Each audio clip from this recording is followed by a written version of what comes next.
ফেসবুকে হয়। ফাঁকা জায়গা, আমাদের এখানে কোনো ঘেরাফেরা নেই। পুকুরে পুকুরে হয়তো তারা পাস। এখানে ময়ূরের ইতিহাস অনেক পুরনো। এই ময়ূরগুলোই মানে এই অঞ্চলে কিভাবে এলো সেই সম্পর্কে যদি একটু আলোকপাত করেন। মানে প্রথমেই বলি যে একেবারে ময়ূর না একটু শান্ত পরিবেশ, যেখানে জঙ্গল থাকবে, যেখানে বাসস্থান খাবার দুটোই তাদের উপযুক্ত হবে, সেরকম কিন্তু এটা রাজহাট উত্তরপাড়া।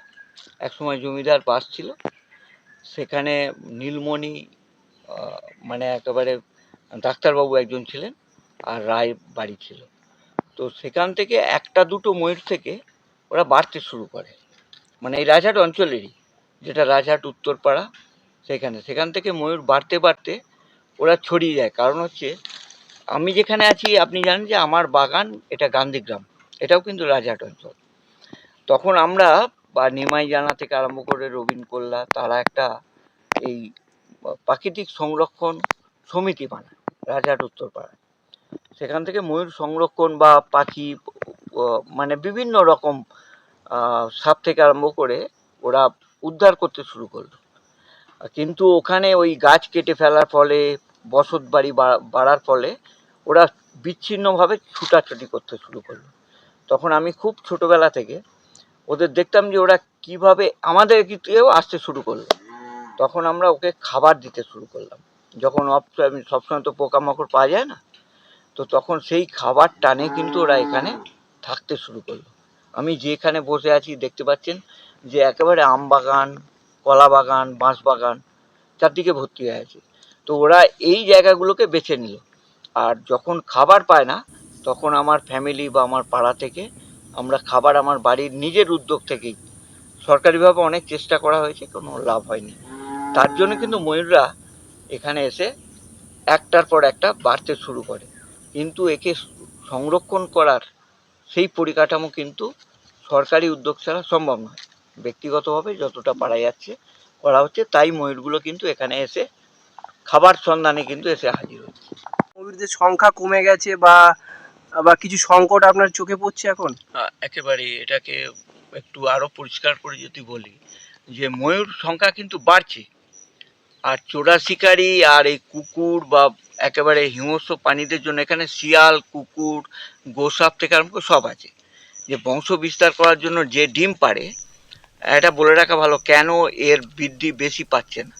কারণ একটাই, যে মনে করুন এখানে ডিম যেটা পাড়ে এরা কোনো বাসা করে না।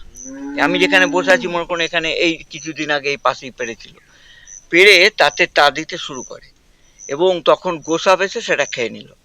বা ওরা তা দিচ্ছে সেই সময় কোনো শিয়াল বা ইয়ে মানে একেবারে এখানে হায়নাও আছে, তারা খেয়ে নিল। তার জন্য কিন্তু সংখ্যাটা কখনো বাড়ে কখনো কমে। আর চোরা শিকারিরও উৎপাত আছে, যেটা এই বাচ্চা বাচ্চা ছেলেরা যে ঘোরাফেরা করে, কে বাইরে থেকে বেড়াতে এলো, সে বললো জোড়ার ডিম দিলে তাকে 500 টাকা দেবে। এটাও হয়েছে, আমরা ধরে এনেছি, উদ্ধার করে এনেছি, প্রশাসনের সাহায্যও নিয়েছি, নিজেরা উদ্যোগ নিয়ে এসেছি। এইভাবে কিন্তু এরা বংশ বিস্তার করছে। আর সংখ্যাটা অন্য প্রাণীকে যেমন গোনা যায় একেবারে পারফেক্ট, আমরা দলে দলে আসছে এই অঞ্চল, রাজহাট অঞ্চল, সুগন্ধা অঞ্চল, দেবান্দুপুর অঞ্চল, এই অঞ্চলগুলো মিলিয়ে প্রায় শয়ে শয়ে ময়ূরের বাস আছে। আপনার যখন এরা বেরোয়, এরা দল বেঁধেই বেরোয়।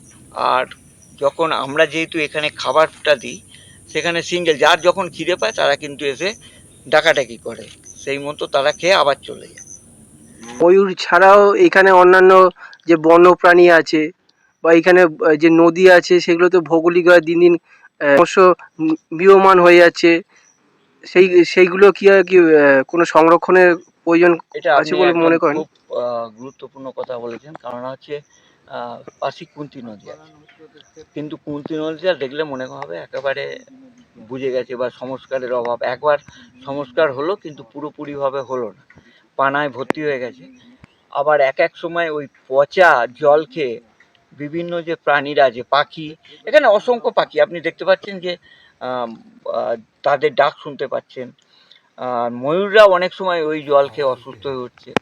আর ময়ূরের বেশ কিছু প্রবলেম আছে, বিদ্যুৎ চমকালে তাদের শব্দ স্ট্রোক হয়ে মারা যায়, সাউন্ড স্ট্রোক হয়ে মারা যায়। মানে বিভিন্ন রকম তাড়া করলে, মনে করুন দেখতে এসছেন আপনি, যারা ট্যুরিস্ট আসছে তাদের আমরা বলছি যে দূর থেকে দেখুন, কাছে যাবেন না, কিন্তু যা পরিস্থিতি, তারা মনে হয় ওই ময়ূরের পিঠে চাপতে পারলে ভালো হয় আর কি, সেরকম অবস্থা। সেই তারা খেয়েও তারা কিন্তু অনেকে স্ট্রোক হয়ে যায়। সব থেকে এখন যে প্রবলেম আমি ফেস করছি, এই 1 মাসে 3টেকে কুকুরে মেরে দিল, মানে চিকিৎসা করে আমরা বাঁচাতে পারিনি। আমি একটাকে নিয়ে গিয়ে বেশ 4 দিন 5 দিন বাঁচলো, কিন্তু ডাক্তাররা আপ্রাণ চেষ্টা করলো, সবই আমার বন্ধু ডাক্তার, নিজেও ইঞ্জেকশন করতে হয়, তাতে কিন্তু তাকে রোকা গেল না। তাই কুকুর থেকে মানে রাস্তার কুকুরে ভর্তি হয়ে যাচ্ছে। এটা সরকারিভাবে উদ্যোগ না নিলে পরবর্তীকালে কিন্তু ময়ূরের সংখ্যা কমতেই থাকবে। কেন, ওরা গাছে থাকলে গাছে অ্যাটাক করছে, নিচে থাকলে নাচের সময় ওরা ওদের মনে নাচ করে, তখন অ্যাটাক করছে।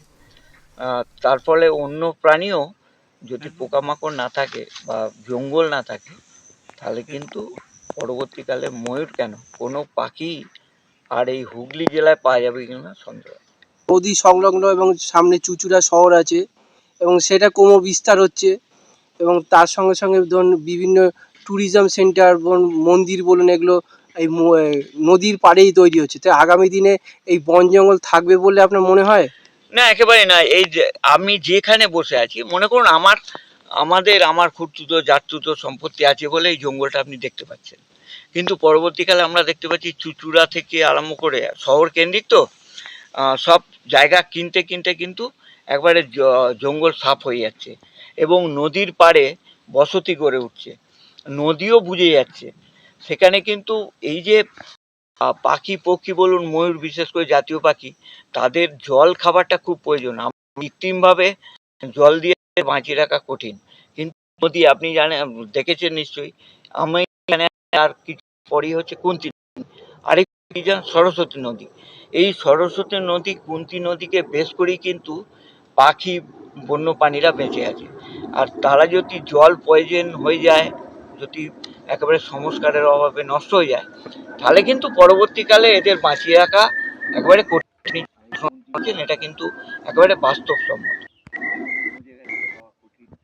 কি বার্তা দেবেন, কারণ আপনি অনেক বয়স হয়েছে, আপনি এই প্রকৃতি চর্চার সঙ্গে বা এদেরকে বাঁচানোর লক্ষ্য রয়েছে, তো ভারতবর্ষে বহু জায়গা আছে এখন তারা বন্যপ্রাণ সমস্যায় পড়ছে, তো ইয়ংরা কি হয় যদি এগিয়ে আসে তো এই কাজটা কি সহজ হবে কি মনে অনেক হয়? মানে আমি যেটা বারবার বলতে চাইছি যে এখন তো আপনি জানেন যে স্বার্থ ছাড়া কেউ মানুষ চলে না।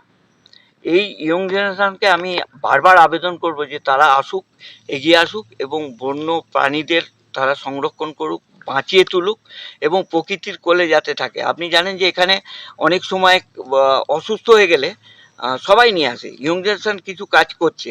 যেমন আমার পরিবারের ধরুন, আমার মেয়ে, আমাদের ভাইপো ভাইজিরা, তারা কিন্তু এগিয়ে এসছে, কেন পরবর্তী জেনারেশন এর প্রতি একটা টান আছে যেকে বাঁচিয়ে তোলার জন্য। মনে করুন আমি কোনো কারণে বললাম যে আমি অসুস্থ ময়ূরকে এখানে আনবো না, চিকিৎসা করব না, কিন্তু ওরা মানে আমি যতক্ষণ না যাচ্ছি বা তারাই বেরিয়ে পড়ছে চলো আমরাও যাই, এইটা কিন্তু এখানে ইয়ং জেনারেশন, বিশেষ করে রাজহাট অঞ্চলের গান্ধীগ্রামের এলাকার মানুষ কিন্তু এটাকে মেনে নিয়েছে। আরেকটা আপনাকে বলে রাখি যে এই বন্যপ্রাণ বাঁচাতে গিয়ে বিশেষ করে ময়ূররা, ওরা যদি একটা দল 20-25 জনে নাবে, একটা ফসলের 1 থেকে 1.5 বিঘে জমি কিন্তু নষ্ট করে দেবে, কিন্তু চাষিরা এটাকে মেনে নিয়েছে, কারণ হচ্ছে জাতীয় পাখি।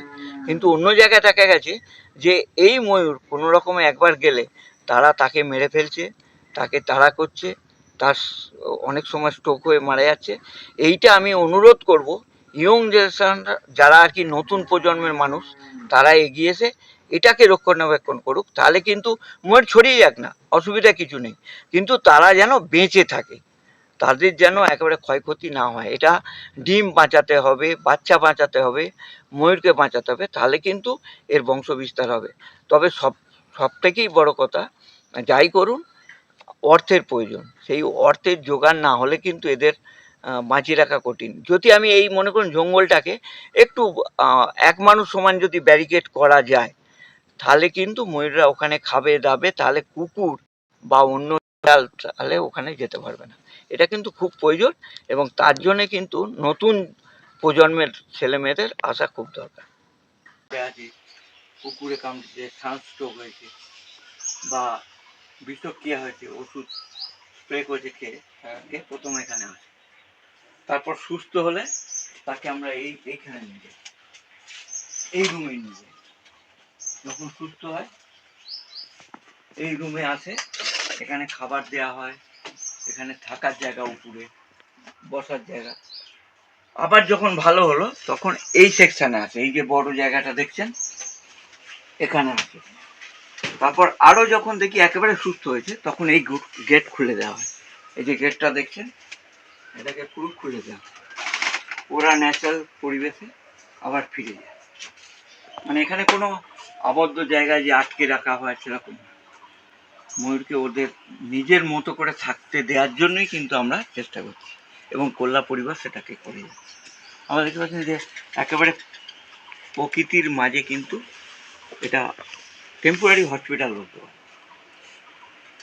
সুস্থ হলে আমাদের প্রচেষ্টা যে সুস্থ হয়ে তারা ভালোভাবে থাকুক, এটাই আমাদের পরিবার থেকে একমাত্র আমরা চাইছি। আরও ছড়িয়ে যাক, জাতীয় পাখি বেঁচে থাকুক, এটাই আমাদের উদ্দেশ্য।